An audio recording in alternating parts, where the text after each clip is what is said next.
തലസ്ഥാന നഗരിക്ക് ഇന്ന് താമരത്തിളക്കം. സംസ്ഥാനത്തുടനീളം തിരിച്ചടിയേറ്റ ഇടതുമുന്നണിക്ക് തിരുവനന്തപുരം കോർപ്പറേഷനിലെ തോൽവി കനത്ത പ്രഹരമായി. പക്ഷേ അതിനുത്തരവാദി ആര്? പാർട്ടിക്കുള്ളിൽ നിന്ന് ചിലർ മേയർ ആര്യ രാജേന്ദ്രന് നേരെ വിരൽ ചൂണ്ടുന്നു.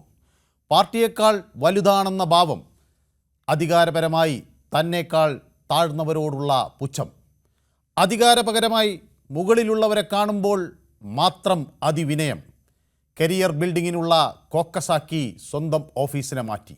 അങ്ങനെ നീളുന്നു ആരോപണങ്ങളുടെ പട്ടിക. ആരോപണങ്ങൾക്ക് മറുപടിയായി നോട്ട് ആൻ ഇഞ്ച് ബാക്ക് എന്ന് എഴുതിയ വാട്സപ്പ് സ്റ്റാറ്റസ് പുറത്തുവിട്ടു ആര്യ.